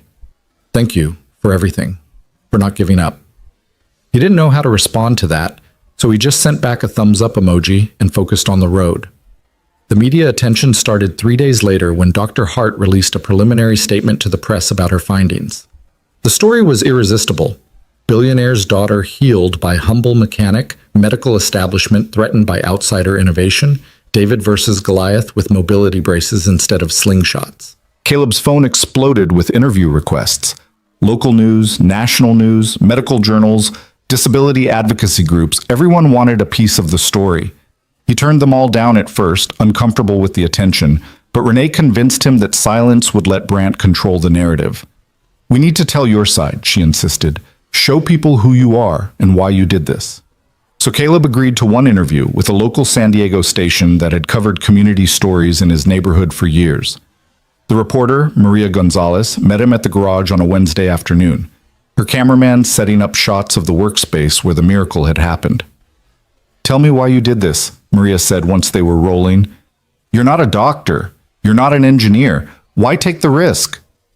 Caleb thought about all the polished answers he could give, all the ways he could make himself sound noble or heroic. But he'd never been good at pretense. "My brother was paralyzed," he said simply. "I watched him suffer for 8 years with equipment that was supposed to help, but mostly just reminded him of everything he'd lost. When I saw Harper dealing with the same thing, I couldn't walk away. I made a promise to my brother before he died that I'd help if I ever could. This was my chance to keep that promise." The interview aired that evening. By morning, it had been picked up by national outlets. Caleb woke to find his garage surrounded by news vans and reporters shouting questions. He called Emma to warn her there might be media at her school, then texted Renee for advice on how to handle the circus his life had become. Her response was immediate. "Don't talk to anyone else. We're scheduling a press conference for tomorrow. Harper wants to speak." The press conference was held at a hotel in downtown San Diego, a room that could hold maybe 200 people but felt packed with 300 crammed inside. Renee had arranged everything: the podium, the microphones, the backdrop with a simple message: patient care over corporate profit. Harper sat at the table in her modified braces, Caleb on one side and Dr. Hart on the other. Renee stood slightly behind, one hand on her daughter's shoulder. The room was hot with bodies and camera lights, the air thick with anticipation. Harper's prepared statement was simple and devastating. She described 11 years of pain, of doctors who told her it was normal, of expensive equipment that made her feel like a prisoner in her own body. She described meeting Caleb, his careful questions, his refusal to accept that suffering was inevitable. And she described the moment she walked without pain for the first time, the moment she ran, the pure joy of discovering her body could work with her instead of against her. "Brant Medical is threatening legal action," Harper said, her voice steady despite the emotion behind it. "They say Mr. Mercer broke rules. They say he's not qualified. They say what he did was dangerous." She paused. "But I'm sitting here in braces that don't hurt me. I'm sitting here able to walk and run and live my life. And Brant wants to call that dangerous? They want to take this away from me because Caleb doesn't have the right pieces of paper on his wall?" The room erupted in questions. Harper fielded them with impressive composure, never defensive, always focusing on the facts of her experience. Dr. Hart provided the scientific credibility, explaining the biomechanics, the improvements, the potential for this approach to help others. Caleb said as little as possible, uncomfortable with being called a hero or an innovator. He was just a mechanic who'd kept a promise. But the public reaction was overwhelmingly supportive. Social media lit up with Harper's story. Disability rights advocates praised her courage. Other patients started coming forward with their own stories of medical equipment that caused more harm than good. The narrative Brant had hoped to control was slipping away from them. Then came the backlash. Medical societies issued statements about the dangers of unlicensed practice. Brant released their own press conference, featuring doctors who warned about the risks of modifications made without proper testing or oversight. They trotted out worst-case scenarios: equipment failures, injuries, deaths, all the terrible things that could happen when amateurs played doctor. "He got lucky," one orthopedic surgeon said on a morning talk show. "This time it worked out. But for every success story like Harper Vale, there could be 10 disasters we never hear about. The regulations exist for a reason." The uncertainty was exhausting. Caleb found himself second-guessing everything, lying awake at night wondering if the surgeon was right. What if he had just gotten lucky? What if the next person he tried to help got hurt? What if his modifications failed and Harper ended up worse than before? Emma found him in the garage at 2 a.m, staring at Harper's braces like they held answers to questions he hadn't figured out how to ask yet. "Can't sleep?" she said, pulling up a stool beside him. "Wondering if I made a mistake. Not in helping Harper, in going public with it. Maybe I should have just fixed her braces and left it at that. And let Brant keep selling equipment that hurts people? Let other families suffer because nobody wants to challenge the system?" Emma shook her head. "Dad, I know this is scary, but you did something important. You proved that the system isn't always right. that sometimes the people with the credentials are wrong and the people with the heart are right. Your mother would have hated this, Caleb said. She always said I took too many risks, cared too much about other people's problems. Mom also said you had the biggest heart of anyone she'd ever met. Emma's voice was gentle. She knew you couldn't see someone suffering and just walk by. That's why she loved you. Caleb pulled his daughter close, grateful for her wisdom and her faith in him. When did you get so smart? I've always been smart. You've just been too busy saving people to notice. The federal hearing was scheduled for 3 weeks later in Washington, D.C., a preliminary review to determine if Caleb's actions warranted prosecution. Renee hired lawyers, expensive ones who specialized in medical device litigation. They prepped Caleb on what to say, how to present himself, how to appear competent but not arrogant, knowledgeable but not presumptuous. Just be yourself, one lawyer advised. You're a sympathetic figure, the working-class hero who helped someone in need. Don't try to be something you're not. The night before they flew to D.C., Caleb sat in his garage one last time, looking at the space where everything had started.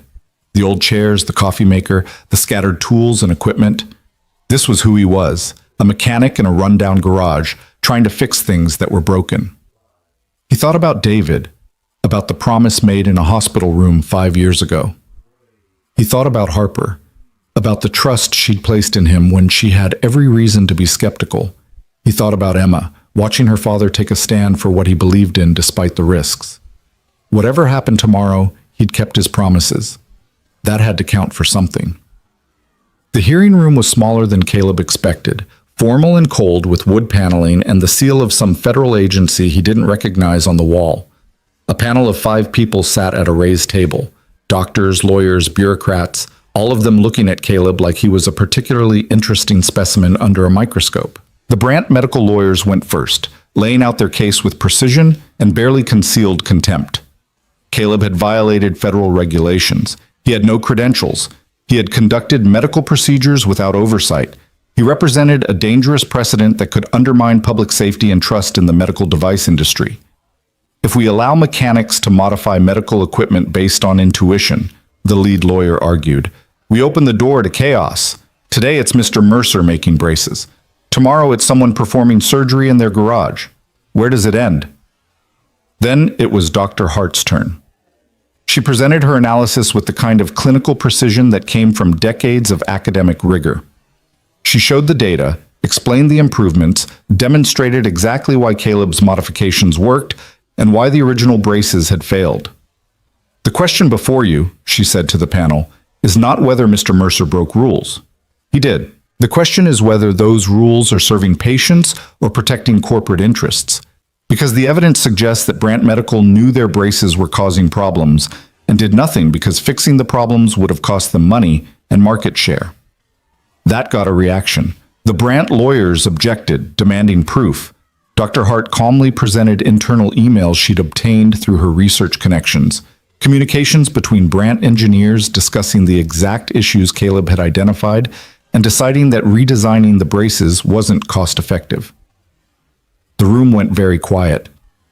Finally, it was Harper's turn to speak.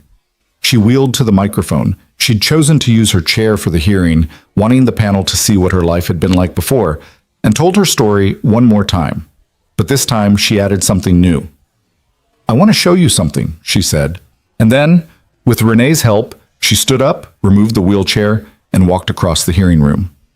Not carefully, not tentatively, but with confidence and strength. She walked to the panel's table, turned, and walked back. This is what Caleb Mercer gave me, she said, her voice breaking. This is what your regulations almost prevented. I'm not asking you to throw out all the rules. I'm asking you to remember that the rules exist to help people, not to protect companies. And when the rules stop helping and start hurting, maybe it's time to change the rules. The panel deliberated for 2 hours. Caleb sat in the hallway with Renee, Emma, Harper, and Dr. Hart. Nobody speaking, everyone lost in their own thoughts about what would happen if the decision went against them. When they were called back in, the chairwoman of the panel spoke. We've reached a determination. Mr. Mercer, you violated several federal regulations regarding medical device modification. Under normal circumstances, this would result in fines and possibly criminal charges. Caleb's heart sank. This was it. The end. However, the chairwoman continued, we also find that your modifications demonstrably improved patient outcomes and that the original medical device was causing harm that the manufacturer failed to address, despite being aware of the problem. Furthermore, Dr. Hart's testimony suggests that current regulations may be inhibiting patient-centered innovation. She looked directly at Caleb. We're issuing a special provisional license that will allow you to continue working on mobility devices under Dr. Hart's supervision. You'll need to complete certification courses in biomedical engineering and safety protocols.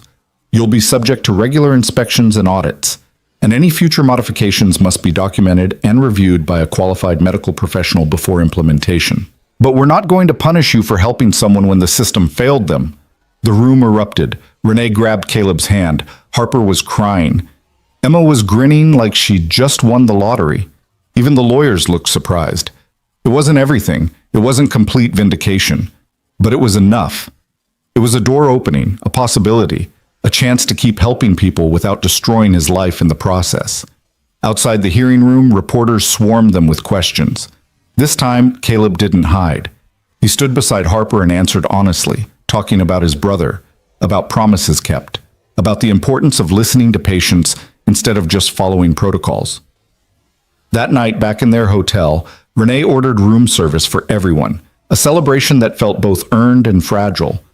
They ate and talked and laughed, the tension of the past weeks finally releasing. What happens now? Harper asked. You're officially going to do this? Help other people? Caleb looked at Dr. Hart, who nodded encouragingly. I guess so. If people want my help and Dr. Hart thinks I won't kill anyone, we'll see what we can do. We'll do more than see, Dr. Hart said. We're going to change how this industry thinks about patient care, starting with you getting those certifications so this provisional license becomes permanent. Emma raised her soda can in a toast. To Caleb Mercer, the world's most overqualified mechanic. They all drank to that, even as Caleb wondered what he'd gotten himself into and whether he was ready for what came next. But ready or not, what came next arrived fast and relentless. The hearing had made national news, and within days, Caleb's phone was flooded with messages from families desperate for help. Parents whose children struggled with braces that didn't fit right. Veterans whose prosthetics caused chronic pain. People who'd been told to accept their limitations because that's just how the equipment worked. Caleb read every message, his heart breaking a little more with each one. A mother in Ohio whose 7-year-old daughter cried every morning when putting on her leg braces. A former Marine in Texas who'd given up on his prosthetic arm because it caused more problems than it solved. A teenager in Oregon who'd stopped going to school because her wheelchair was so uncomfortable she couldn't sit through a full day of classes. I can't help all these people, he told Dr. Hart during one of their phone calls. I don't have the resources, the space, the knowledge. Then we build the resources, Dr. Hart interrupted. Caleb, you've proven the concept. Now we need to scale it. That means funding, facilities, and training others to do what you do. Scaling meant money, and money meant Renee Vale. She'd been quietly working on something in the background, and 2 weeks after the hearing, she invited Caleb to lunch at a restaurant so expensive he felt underdressed in his cleanest shirt and newest jeans. I want to fund a lab, Renee said without preamble, once they'd ordered. A proper facility where you can work on mobility devices under Dr. Hart's supervision. Equipment, materials, staff, whatever you need. Caleb stared at her. That would cost millions, I'm aware. Renee's expression was calm, businesslike. I've spent the last 11 years throwing money at the medical establishment, trying to buy a solution for Harper's pain. You gave me that solution for the price of some modified parts and your time. This is me investing in the right approach. I don't know how to run a lab. I barely know how to run my garage. You won't be running it alone. Dr. Hart has agreed to come on as Chief Scientific Officer. I'll handle the business side. You'll do what you do best, fix things that everyone else has given up on. Renee leaned forward. Caleb, there are thousands of people like Harper out there. Maybe tens of thousands. People suffering because the equipment that's supposed to help them was designed by engineers who never asked what the patients actually needed. You can't help all of them personally, but you can build something that will. The enormity of it was terrifying. Caleb had never wanted to be more than a mechanic with a garage and enough work to pay his bills. Now Renee was offering him a chance to build something that could change lives on a scale he couldn't quite comprehend. "I need to think about it," he said. "Of course, but don't think too long. Every day we wait is another day someone's in pain that could be prevented." Caleb drove home in a daze, Renee's offer running circles in his head. He found Emma doing homework at the kitchen table, her headphones on, completely absorbed in whatever she was studying. She looked up when he dropped his keys on the counter. "How was lunch with the billionaire?" she asked, pulling off her headphones. "Complicated." Caleb grabbed a beer from the fridge and sat across from her. "She wants to fund a whole lab, hire staff, turn this into a real operation." Emma's eyes widened. "That's amazing. Why do you look like someone died?" "Because I don't know if I can do this. Running a lab, managing people, being responsible for patients, that's not me, Em. I fix cars. I work alone. I like my quiet life." "Did you like it?" Emma asked softly. "Before Harper? Before all this? Because from where I was sitting, you looked like you were just going through the motions. Working, coming home, existing. Uncle David's death kind of broke something in you, and I don't think you've been really alive since then." Her words hit harder than Caleb expected. Had he just been existing, going through the routine of life without really living it? "Helping Harper brought you back," Emma continued. "I saw it. You had purpose again. You cared about something beyond just getting through the day. And yeah, this is scary and complicated and way bigger than anything you've done before. But Dad, you're good at this. You're really, really good at seeing what other people miss and fixing what everyone else says is unfixable. Don't waste that because you're scared." Caleb looked at his daughter, this 14-year-old kid who somehow had the wisdom of someone twice her age, and felt pride and gratitude wash over him. "When did you get so smart?" "I keep telling you, I've always been smart. You just forget sometimes." She grinned. "So are you going to do it?" "I think I have to. Uncle David would never forgive me if I didn't." The next morning, Caleb called Renee and accepted her offer. Within a week, she'd purchased a building in a light industrial area of San Diego. Nothing fancy, but spacious and well lit, with room for equipment and workstations. Dr. Hart flew down to help with setup, bringing an enthusiasm that made Caleb feel slightly less terrified about the whole thing. "We'll start small," Dr. Hart said, walking through the empty space with a measuring tape and a notebook. "Basic tools, a few workstations, materials storage. As we prove the concept and get more funding, we expand. But the core principle stays the same. Listen to patients, understand their actual needs, design solutions that work with their bodies instead of against them." They named it Mercer Mobility Lab, though Caleb argued unsuccessfully for something that didn't have his name in it. Renee insisted that his name carried weight after the hearing, that people would trust a place named after the mechanic who'd helped her daughter when no one else could. The build-out took 6 weeks. During that time, Caleb started his certification courses in biomedical engineering, studying at night after working at the garage during the day. The material was dense and technical, full of concepts he had to wrestle with, but Dr. Hart was patient in explaining things, and Caleb discovered he had a talent for the practical applications, even if the theory sometimes escaped him. Emma helped where she could, quizzing him on terminology and biomechanics, turning his study sessions into competitions to see who could remember more details. It was good, having her involved, watching her take pride in what her father was building. Harper became a fixture at the lab during setup, offering input on design from a patient's perspective. She tested every piece of equipment, every workstation height, every element of the space to make sure it would be accessible and welcoming to people with mobility challenges. "Most medical facilities are designed for able-bodied people," she explained to Caleb one afternoon. "Tall counters, narrow doorways, furniture that's hard to get in and out of.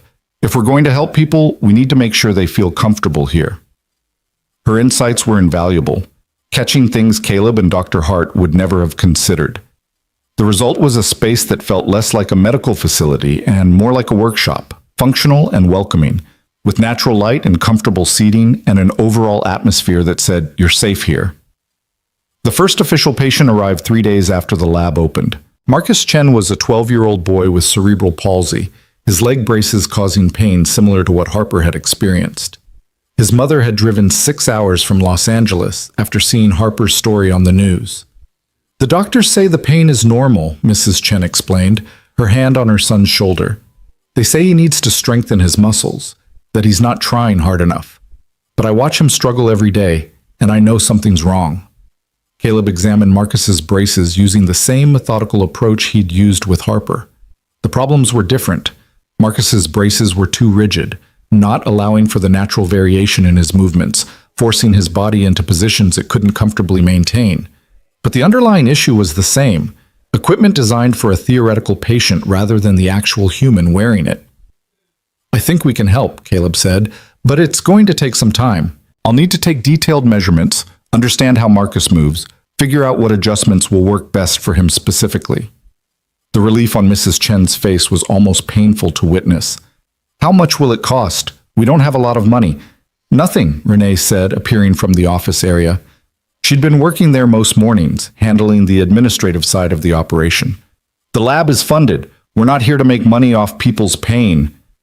Mrs. Chen started crying, and Marcus hugged his mother while Caleb and Renee gave them privacy. Once they'd composed themselves, Caleb got to work, spending 3 hours documenting everything about Marcus's braces and his body's relationship to them. The modifications took a week. Caleb worked under Dr. Hart's supervision, documenting every step, every decision, every test. When Marcus returned to try the adjusted braces, his first steps were tentative but increasingly confident. "It doesn't hurt," he said, wonder in his voice. "Mom, it doesn't hurt." He walked around the lab, then broke into an awkward run, laughing with pure joy. His mother cried again, but these were tears of relief and gratitude. Watching them, Caleb felt that same sense of purpose Emma had talked about, the feeling that what he was doing mattered in a way that transcended just earning a living. Word spread quickly after that. More families came, each with their own stories of pain and frustration and equipment that didn't work right. Caleb worked on each case methodically, learning from every patient, refining his approach. Dr. Hart provided scientific oversight and helped him understand the underlying principles behind what his intuition was telling him. Harper became an unofficial patient advocate, talking to families, sharing her own story, helping people understand what to expect from the process. She had a gift for it, a way of connecting with people who were dealing with challenges she understood intimately. "You should make this official," Renee told her daughter one evening. "Not just volunteering here, but actually working. You're good with people, good at explaining complex medical stuff in ways they can understand." Harper considered it. She'd been taking online classes, working toward a degree in something she hadn't quite figured out yet. "You think I could do it? Actually work here?" "I think you're doing it already," Caleb said. "We just need to make it official and pay you for it." So Harper joined the team as patient coordinator, a role that quickly expanded to include advocacy, education, and outreach. She started a blog documenting her journey and the lab's work, attracting attention from media outlets and disability rights organizations. Her voice, authentic, vulnerable, and unafraid to challenge the medical establishment, resonated with people who'd felt unheard for years. 6 months after the lab opened, they'd helped 47 patients. Not a huge number in the grand scheme of things, but 47 people who were in less pain, who could move more freely, who had a little more dignity and independence in their lives. Each one felt like keeping the promise Caleb had made to David. Then came the call that changed everything again. A representative from the National Institutes of Health wanted to visit the lab to see what they were doing and discuss potential funding for a larger study. Apparently Harper's blog and the media coverage had caught the attention of people who controlled serious research money. "This could be massive," Dr. Hart said, pacing excitedly in her small office. "Federal funding means legitimacy. It means we could expand, hire more people, help more patients.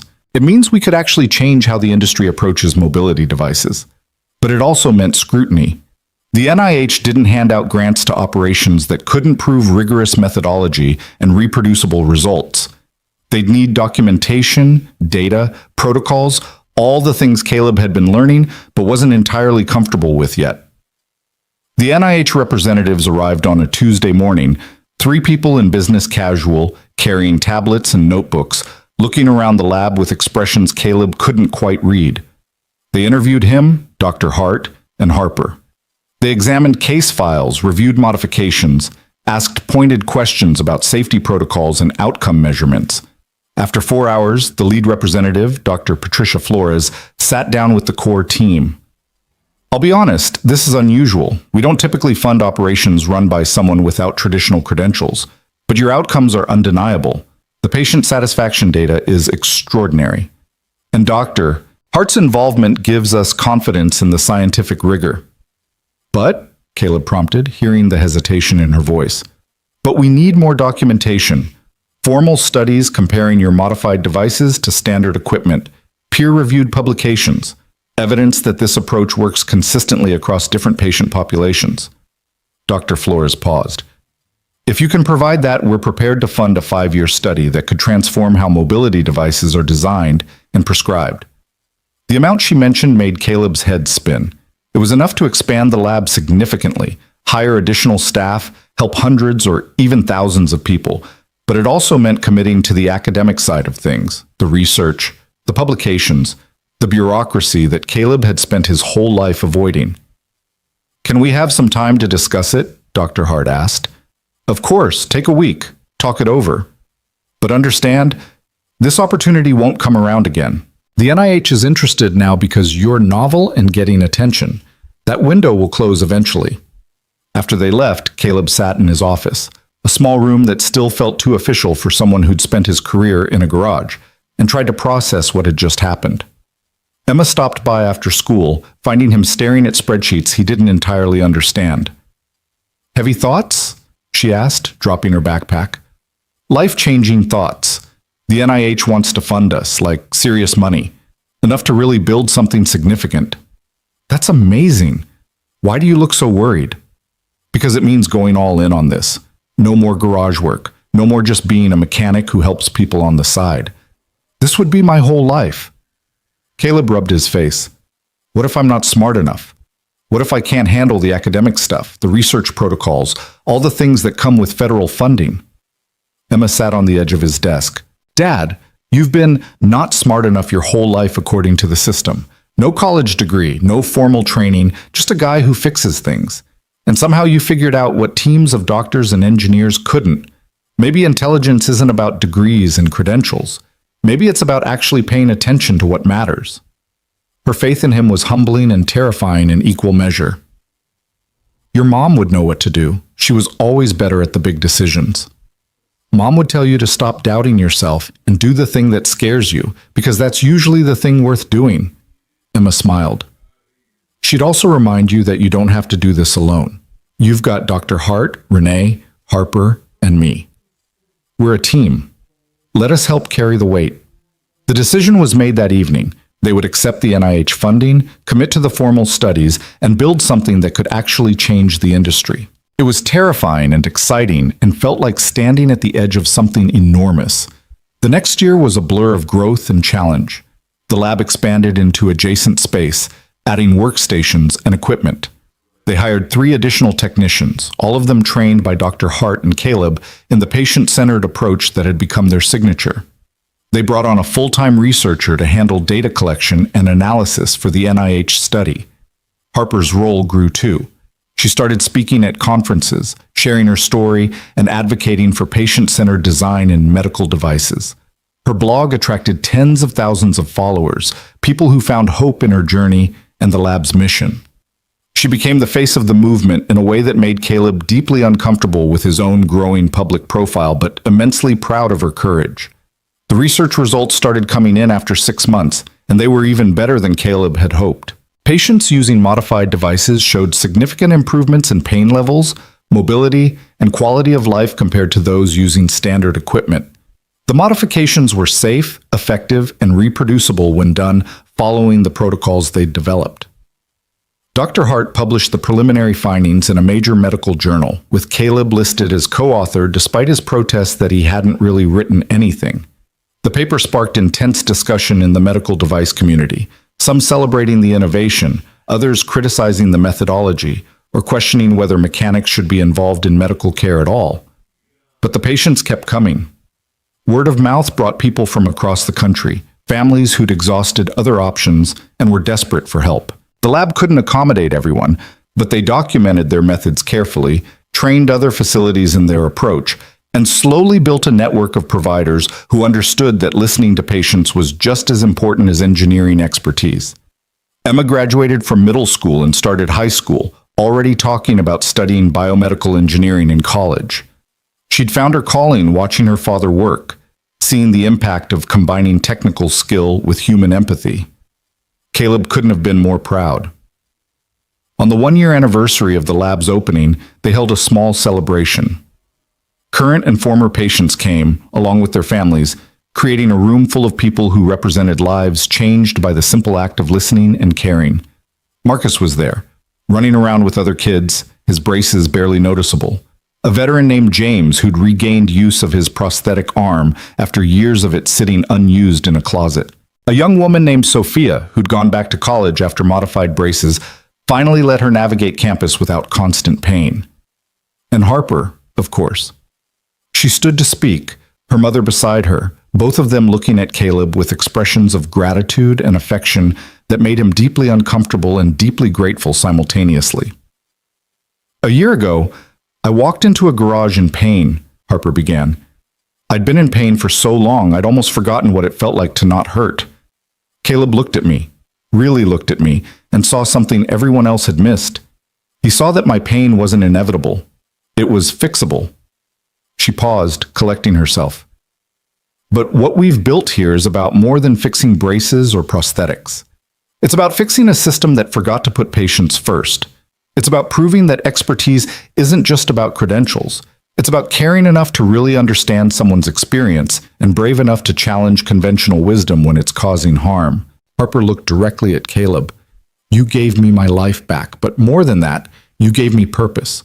Working here, helping other people find the same relief and freedom I found, that's become my life's work. Thank you for seeing me when I felt invisible. Thank you for not giving up when things got hard. Thank you for keeping your promise to your brother by helping me and everyone else who's walked through these doors. The room applauded, and Caleb had to blink hard against tears. He wasn't good at this. The emotion, the recognition, the feeling of being valued for something beyond just his technical skills. But standing there surrounded by people whose lives he'd touched, he let himself feel it fully. Dr. Hart spoke next, talking about the future, expanded research, new collaborations, the possibility of changing industry standards for medical device design. Renee announced additional funding to support pro bono work for families who couldn't afford modifications. Emma surprised everyone by presenting a scholarship fund she'd created in David's name to support students from non-traditional backgrounds pursuing careers in biomedical engineering. My uncle believed in second chances and questioning authority, Emma said. This scholarship is for kids like my dad, people who think differently, who see solutions others miss, who care more about results than rules, because those are the people who change the world. The celebration continued late into the evening, people sharing stories and laughter and hope. Caleb found himself standing outside as the sun set, watching the California sky turn orange and pink, feeling the weight of the past year and the promise of what was coming. Renee joined him, 2 cups of coffee in hand. She passed him one without speaking, and they stood in comfortable silence for a moment. Thank you, Caleb said finally, for believing in this, for making it possible. I should be thanking you. You gave me my daughter back. Renee's voice was thick with emotion. Before you, Harper was just surviving. Now she's thriving. She has purpose and passion and a future she's excited about. That's worth more than any amount of money I could spend. She's extraordinary. What she's built here with the patient advocacy, the blog, the speaking, that's all her. She learned from watching you, learned that one person who cares enough can make a difference. That expertise comes in many forms, that sometimes the bravest thing you can do is refuse to accept that suffering is inevitable. Renee looked at him. You've changed a lot of lives, Caleb. Not just Harper's. All of us who've been part of this. A few weeks later, Harper called Caleb with an unusual request. There's something I want to do and I need your help. What kind of something? I want to go back to the beach, the one where I drowned, where everything started. Her voice was steady but vulnerable. I haven't been back since the accident. I was too scared and then I couldn't walk well enough to actually get down to the water, but now, you want to face it, Caleb finished. I want to prove to myself that it doesn't own me anymore, that I'm not defined by what happened there, but I don't want to go alone. They planned it for a Saturday morning. Harper, Renee, Caleb, and Emma. The beach was the same as it had been 11 years ago. Golden sand and rolling waves, and the kind of California sunshine that made everything feel possible. Harper stood at the parking lot's edge, looking down at the water, and Caleb could see her gathering courage. You don't have to do this, Renee said softly. Yes, I do. Harper took a breath, then started walking down the sandy path toward the beach. The sand was challenging, shifting under her feet in ways that pavement never did, but Harper navigated it with growing confidence. The modified braces adapted to the terrain, adjusting their support as needed. When she reached the hard-packed sand near the water, she stopped, staring at the waves. This is where it happened, she said quietly, where I went under and everything changed. Caleb stood beside her, not speaking, just being present. Emma and Renee held back, giving Harper space. For years I was so angry at this place, Harper continued, angry at the ocean, at my 8-year-old self for swimming out too far, at my body for breaking. I felt like the girl I was supposed to be drowned that day, and all that was left was this broken version who could never be whole again. She walked closer to the water, her feet at the edge where waves washed up and retreated. But that girl didn't drown. She survived. She fought through years of pain and limitation and people telling her to accept less than she deserved. She grew up into someone who refuses to let trauma define her future. Harper turned to look at Caleb. You helped me remember that I'm not just my injury or my limitations. I'm a person with dreams and capabilities and the right to move through the world without constant pain. You helped me reclaim my life. Then, before anyone could react, Harper kicked off her shoes, unstrapped her braces with practiced efficiency, and walked into the water. Just her feet at first, then her ankles, then deeper until small waves lapped at her calves. She stood there, arms spread, face turned toward the sun, laughing with pure joy. Renee gasped, moving forward instinctively, but Caleb caught her arm. Let her have this moment. She's okay. And Harper was okay. More than okay. She was free, standing in the water that had nearly killed her, proving that trauma didn't have to be destiny, that the past could be faced and overcome, that broken things could heal stronger than they'd been before. When Harper finally came back to shore, everyone was crying. She hugged her mother first, both of them laughing through tears, years of fear and grief and hope tangling together. Then she hugged Caleb, holding tight. Thank you, she whispered, for everything, for seeing me, for not giving up, for helping me find my way back to myself. You did the hard part, Caleb said. I just adjusted some angles and replaced some parts. You're the one who had the courage to keep fighting. They spent the rest of the morning at the beach, talking and walking and watching Emma build elaborate sandcastles with engineering precision. It was peaceful, healing, a moment of quiet triumph after a year of intense work and change. On the drive home, Emma fell asleep in the passenger seat, exhausted from sun and emotion. Caleb drove in silence, thinking about how far they'd all come. A year ago, he'd been a mechanic in a struggling garage, going through the motions of life without really living. Now he was running a lab, helping people across the country, building something that might actually change an entire industry. His phone buzzed with a text from Dr. Hart. Dr. Hart. NIH just approved the full 5-year funding. We're official. Time to change the world. Caleb smiled, glancing at Emma's sleeping face, thinking about Harper standing in the waves, remembering David and the promise made in a hospital room 5 years ago. He thought that promise was just about helping one person if he ever got the chance, but it had become so much more. A mission, a calling, a way to honor his brother's memory by making sure other people didn't have to suffer the way David had suffered. They pulled into the driveway as the sun was setting. Emma woke up, groggy and smiling. We home? We're home, Caleb confirmed. Inside, the house was quiet and familiar, filled with memories of the life he'd built and the family he'd raised.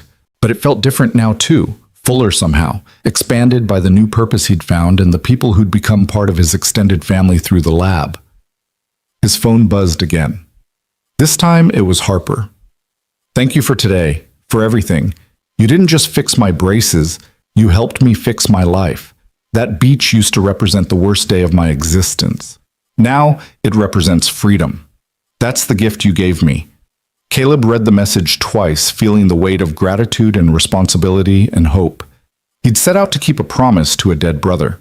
Along the way, he'd discovered that fixing things, whether cars or braces or broken spirits, was more than just a job. It was a way to make meaning from loss, to transform pain into purpose, to prove that one person who cares enough really can change lives. Emma appeared in the doorway, already in pajamas. "What are you smiling about?" "Just thinking about how weird life is. A year ago, I was fixing cars and trying not to think too hard about anything. Now I'm running a research lab and changing the medical device industry." "You're still fixing things," Emma pointed out. "Just different things. Important things." "Yeah," Caleb agreed. "I guess I am." That night, he dreamed of David. Not the sick, suffering David from the end, but his brother as he'd been before the accident, full of life and laughter and plans for the future. In the dream, David smiled at him and said, "You did good, little brother. You kept your promise." Caleb woke up with tears on his face and peace in his heart. The journey from a mechanic's garage to a federally funded research lab had been unexpected and often terrifying. But it had also been necessary, meaningful, and exactly where he was supposed to be. Mercer Mobility Lab continued to grow over the following years. They helped thousands of patients, published groundbreaking research, and slowly but surely changed how the medical device industry thought about patient-centered design. Harper became a nationally recognized advocate for disability rights, speaking at conferences and advising companies on how to actually listen to the people using their products. Emma went to college for biomedical engineering, already planning to come back and work at the lab after graduation, carrying forward the mission her father had started and her uncle had inspired. Renee split her time between her biotech company and the lab, using her business expertise to scale their impact while never forgetting that it had all started with a broken-down Rolls-Royce and a mother's desperate hope. And Caleb kept doing what he'd always done, listening to people who were suffering, seeing problems everyone else had missed, and fixing things one careful adjustment at a time. He never got entirely comfortable with the recognition or the accolades. He was still, at heart, just a mechanic who'd made a promise and refused to break it. But he'd learned that sometimes being just something was enough. That expertise came in many forms. That caring deeply and paying attention closely could be just as valuable as any credential or degree. That one person, working with stubborn love and careful hands, really could build miracles. Not by magic or genius, but by the simple revolutionary act of listening to what people needed and refusing to accept that their suffering was inevitable. One stubborn, loving step at a time.